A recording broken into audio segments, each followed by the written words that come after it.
A mother admitted to killing two of her children, but what's even more disturbing is the reason why she did it. As a personal injury and family law trial attorney, I have seen the unthinkable and the unimaginable, but this case still gives me chills. For all of my true crime lovers, grab your snacks as we talk about the case that has disturbed me the most. And before we go any further, I must say, like they do before a rated R movie, viewers' discretion is advised. You already know two children were killed by their mother. If you don't want to hear about this, scroll. SA will be mentioned and there will be clips from the courtroom. This is your last chance. Okay? Everybody that's still here with us, y'all Detroit people have some explaining to do. On March 24th, 2015, law enforcement showed up to a home to do an eviction. As they're gathering the belongings to sit them outside, they stumble across a freezer. They open the freezer and find two children wrapped up in plastic who were later identified as a girl named Stoney, age 13, and a boy named Steven, age 9. Here's their mama, Mitchell Blair. She's a mother of 4, 2 children who have gone to glory, and 2 that are still with us. Now, what's interesting is that CPS has had multiple investigations involving this mother and her children, but I guess this one just slipped under the radar. Now, what's interesting about this story is that she was charged with first-degree premeditated murder, but she didn't even try to fight it. She walked into court and said, "I'm guilty. I am pleading guilty. I am waiving my right to a trial. I am waiving my right to an appeal." And the judge is like, "Ma'am, do you know that this carries a life sentence without the possibility of parole?" And she said, "I do." And she told the judge everything about why she did it and how she has no regrets. Let's watch the day she walked into court and explained to the judge why she wanted to plead guilty and what was her reasoning for killing her children. One more time for the people who might think this is a game. Viewers' discretion is advised. If you're staying along and you're a crier, you might want some tissue. What did you do to Stoney Blair that makes you guilty of premeditated murder? She raped my son. I intentionally killed her. How did you do that? Starting from the beginning, when I found out about what Stoney was doing to Matthew, it was 9 months later after finding out about Stephen. So for the whole 9 months we were in the house, she was still raping my child. I did not know that. When I first found out, after Maddie told me, I took a minute because I was not understanding, that she did that to him. But I repeatedly punched her. On many occasions, my son, I told him to tell me every single thing she did to him. So as she was telling me, he was telling me more and more things that she did. I assaulted her every time he told me what she did to him. By assault, I mean I punched her. I had put a bag over her head till she lost consciousness. I threw hot water on her, scalding hot water from the faucet. Did you hit her in the head with a wooden Yes, stick? I hit her in her head multiple times, over and over. Was that shortly before she died? That was actually the day before she died and the day she died. Okay. I hit on her back, it's like on her tailbone. I kicked her. I did. It got worse that day because Matthew would tell me how she would take her pad, her menstrual pad, and squeeze her blood out in his mouth. Okay? And it was over with after that. It was over with. You meant to kill her? I definitely meant to kill her. Okay. Wasn't an accident? No, not at all. If I had a chance to do it again, I would. When you went and got the grocery bag and suffocated her, that was your intent? Yes. She was standing in the bathtub. I was throwing hot water on her.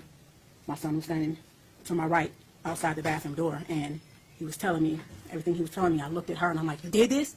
And she was like, "Yes." So I actually had a stick, and I was hitting her in the head. Every time he told me something, I hit her very hard in her head, and I was throwing hot water on her. And when I actually took her out of the bathroom, I took her back in her room, and I just kept staring at her, and I said, excuse my language, but I'm like, "Why the fuck would you do this to him?" Just like, I'm constantly asking her. She kept saying, "I hate him." And I'm like, "You hate him?" And she admitted to me that she hated Gabrielle, she hated Stephen, she hated everybody. And I'm asking her why. She says, "Everybody always think Matthew's so cute." And I'm like, "So you fucked your brother," because you get what I'm saying. So I meant to. I definitely meant to. And I do not feel any remorse for what I did to Stoney, because she had no remorse for what she did to my son. And it's not only raped him, she gang raped him with Stephen. Matthew Ross sitting on the floor, and he was telling me, this is how I found out about both of them doing it together. But it was too late. Stephen was gone. But Matthew told me that Stoney would actually make him sit there while, in his words, her and Stoney did the nasty stuff, and then they did it to him. And So now this was that's your way of inflicting punishment? definitely. Okay. Did you ever actually see anything of any sexual abuse of any kind between either Stephen and Stoney and Matthew? You ever And that actually they see admitted, no, I did Okay, not. You okay. get what I'm saying? Yeah, no, I But understand. as I went back in my head and thought back to all the many things that was wrong with Matthew over the years, and I'm like, that's what was wrong with you? He'd use the bathroom and say, Mom, my butt hurts when I poop. I don't know, Matthew. So I started giving him 100% juice to make his stool softer, maybe to help him use back. That wasn't the problem. It wasn't his stool. It was that he was being raped. Okay? My son looked me in my eyes and he gave me a very detailed account of everything they did. Matthew is not a violent boy. He is a very sweet little boy. So for him to stand there and look at me and say, do it again, he was hurting. You know? Okay. At a certain point, I told him to stop talking. I said, Stoney, you tell me what the fuck you did to my son. And I said, Matthew, if you say anything that's not right, tell me. She started telling me many things. And I also asked her, so why didn't Stephen tell me, when I asked him, did anybody do this to him? Why didn't he tell me that you did it to him? Because Stoney was going upstairs, beating Stephen's ass, threatening him. Basically, at a certain point, after I was hitting Stephen, I didn't want to look at him. I didn't want to look at him, so I told him to go to his room. When it came time to eat, I didn't want to take no food up, so I sent Stoney up because she volunteered, not knowing at that time that Stoney was raping either of them. But every time she went upstairs, I wouldn't have known if she hit him or not because I had put many bruises on him. So every time she went upstairs, she admitted to me that she was hitting him also, knocking the hell out of him, telling him, you better not tell her nothing. Okay. You get what I'm saying? I understand. Tell me what happened to Stephen. Basically the same thing. I came home one day, my daughter Gabrielle, my oldest, met me at the door, and she's like, Mom, come see what Maddie doing with his dials. And I'm like, what is he doing? He was making one dial, his little wrestle man, hump on top of the other. No, I'm like, Maddie, why was you doing that? I said, anybody ever do this to you? He said, no. I said, then why are you doing that? And he said, yes, Stephen did. And I was like, so this is the first I'm hearing about that period. This was 9 months before Stoney. Okay, Stoney wasn't downstairs, and she was always in the background. I wish to God I had questioned everybody together, but I didn't. Would you say this was around August 30th, 2012? No, this was before August 30th. August 30th is when he died. Okay. This was When- maybe a week and a half. Before he died? Yes. Okay. So that, Matthew telling you that set off some action? Yes, I went upstairs because You Stephen was upstairs in his and Matthew's room. And I went upstairs and I said, Stephen, Matthew said you was humping on him. And then Stephen stood up and he looked at me, and right then I could tell something was wrong in his face because he was just like this. Any normal kid, I know my kid would have been like, what? That's not what he did. He stood up and looked at me like he had lost his mind. Okay? And it just, hearing that from him had me fucked up in my head, period. But I asked him, I said, Stephen, tell me the fucking truth. Was you humping on Matthew? He said, yes, but that was all. And I said, did you hump on him with your underwear off? He said, no. Matthew yelled out, yes, he did. And I just remember going in the hallway, walking back and forth, like, and I walked back up and I was like, you fucked your brother? You know what you fucked your brother. So I'm looking at them too. I'm looking at them like, what? I can't understand. So I started punching Stephen. You know, I'm like, what the fuck is you doing to him? I just started asking him questions. Matthew at this point is just spilling out. He's just spilling out. And Mom, and he's doing like this, and he do this thing almost every night.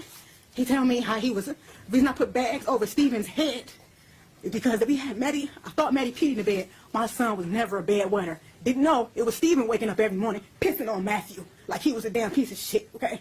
They had bunk beds. Stephen would get out the bed in the middle of the night. You would rape him in his own bed. You would pee on him instead of going to the bathroom.